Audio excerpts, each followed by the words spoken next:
The Lithe Days and Yule Days were the chief holidays and times of feasting. Greetings and well met, my friends. I hope you all are doing well and staying safe and warm wherever you are in Middle-earth. To celebrate the holiday season, we'll take a look at the holidays and festivals that are featured in the stories of Middle-earth. Thanks to the articles in the description below for helping me consolidate the research for this video, and please check them out for more information. My friends, get cozy by the fireside as we discuss the holidays of Middle-earth. Let's begin our tale. We'll start with the Elder Days before moving into the later ages, and then we'll jump around a bit by related topics. Also, this is worth mentioning, although I won't speak heavily to it. In Appendix D of The Lord of the Rings, as well as in the prologue of The Lord of the Rings, Tolkien speaks about the differences in the Hobbit calendar and the counting of years compared to other folk and races, such as the Númenóreans, elves, dwarves, and later men of the West after the fall of Sauron, for they all had different calendars.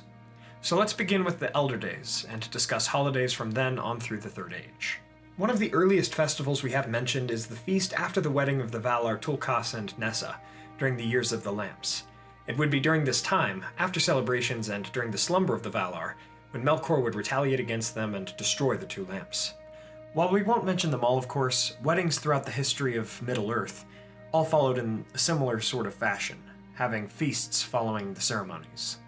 During the Years of the Trees, the Valar would hold a high feast of reconciliation, among others that were possibly held in Valinor that celebrated the coming of the elves throughout the years. And the Valar, Maiar, Noldor, and Vanyar, for this feast, gathered together in Valinor in the halls of Manwë and Varda. It would be also during that time when Melkor would destroy the two trees and steal the Silmarils.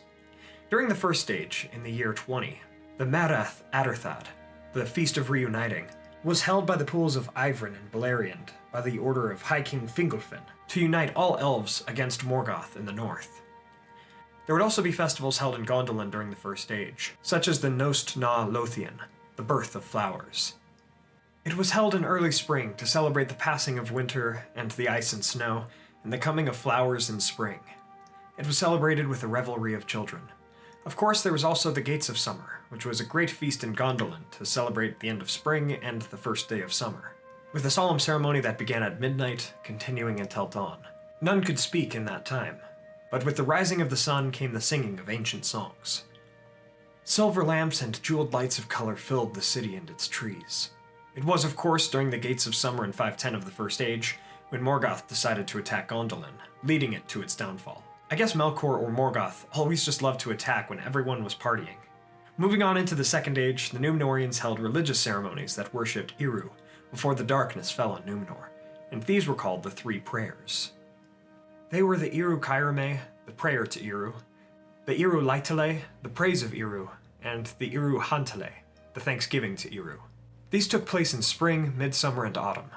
The king or queen of Númenor, with many of their people, clothed in white and wearing garlands, came up the mountain Meneltarma, while all were quiet. The rulers of Númenor, who were descended from elves and Maiar, alone would speak and make offerings to Eru, and three great eagles of Manwë hovered over the mountain and people, showing Manwë's approval of the ceremony.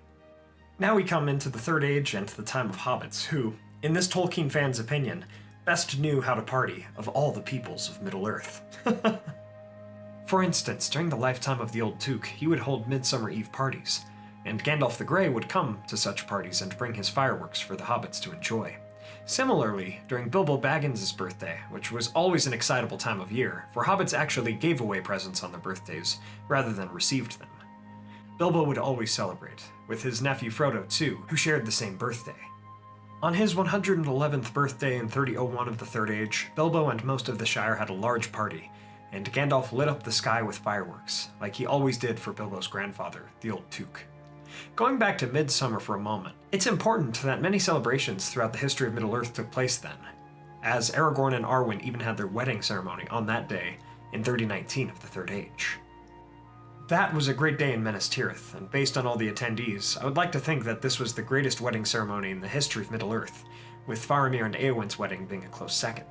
Now the Lithe, or Lithe Days as they were known in the Shire, were 3 or sometimes 4 days-long feast days, depending on if it was a leap year that year, that took place before, during, and after Midsummer. Mid-Year's Day and Overlithe, if it was a leap year, were also included in these days, and all Lithe days were outside of months, being rather their own little unique days in the year.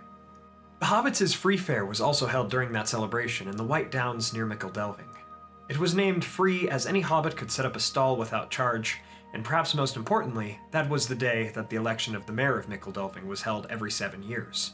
In 3020 of the Third Age, this was when Frodo resigned from his position as deputy mayor, having aided in the rebuilding of the Shire after the Scouring, and Will Whitfoot returned to the office for another term, before Sam Gamgee became mayor for 7 terms of 7 years in the early Fourth Age. Speaking of the Scouring of the Shire, every year after 3019 of the Third Age, the Horn of the Mark was blown again at sundown on November 2nd, and bonfires and feasting followed to celebrate the hobbits' victory over Sauron and his forces during the Battle of Bywater. It seems hobbits would also celebrate a holiday every April 6th after and perhaps during 3020, for they did not continue to commemorate September 22nd or even March 25th, for those being important dates during the events of The Lord of the Rings, but rather this day, some hobbits said, was Sam Gamgee or Sam Gardner's birthday, and they celebrated it for that reason, while others said that it was the anniversary of the blossoming of the Golden Tree, the Malorn Tree of Sam in the Shire, and others said that it was the Elven New Year, or as I believe, it was all of the above, and hobbits celebrated for all of those reasons. To celebrate the occasion, hobbits would, when weather permitted, make holiday and dance on the party field. That's also my good friend's birthday, which I think is pretty cool. I had to tell him about how that day was important to hobbits when I was making this video. Finally, we come to the different New Years celebrated by the different races, and that's where we'll end out this video, as we are coming to the end of 2020 ourselves. After the downfall of Sauron, the Men of the West celebrated March 25th as the beginning of their new year, after 3019. Elves always celebrated their new year on April 6th, and folk even organized certain events of importance or holiday around that date, like the meeting of Celeborn and Thranduil to discuss Aaron Losgallen in 3019, or a trip that Bilbo took during the Elven New Year right before the events of The Hobbit. Dwarves celebrated their new year on Durin's Day, during the last cycle of the moon to begin in autumn before the coming of winter, and on a day when both the sun and moon would be seen in the sky together. And for the hobbits in their calendar, they celebrated the Yuletide, which were the last 3 and first 3 days of every year, with one Yule being New Year's Eve and always a Friday, and 2 Yule being New Year's Day and a Saturday, with the 2 Yule days being also outside of the months and rather special days in the year, like the Lithe days. This festival, alike to midsummer and mid-year, were all heavily celebrated by our hobbits, with a good amount of cheer, food, and drink. And so we come to the end of our tale about the holidays of Middle-earth. From the holidays in Middle-earth, we see especially from the hobbits that it is important to be kind to ourselves, and to give ourselves time to relax and enjoy our lives with friends, family, hearth, food, drink, and good cheer. It's important to live and remember those good moments. Thank you all so much for watching. I hope you all enjoyed this rather different kind of video. If you did, please be sure to hit that like button and share this with a friend. What are your thoughts, questions, additions, and corrections about the holidays, festivals, and feasts in Middle-earth? Did I miss anything? Let me know in the comments below. I had a lot of fun researching all of this and putting it together, and it's quite interesting to see what details Tolkien put in the Legendarium regarding this topic. While Christmas itself isn't in the Legendarium, it was an important day for Tolkien, having been the day he took his first communion, and when he purposely decided to have the Fellowship leave Rivendell. He also wrote the Father Christmas letters for his children. For more dialogue and commentary on the holidays of Middle-earth and many other topics, please check out our Westerness podcast on Patreon. To further support the channel, please check out our music channel, Facebook, Twitter, merch, and Patreon for a podcast and Discord server. All of those links are in the description below.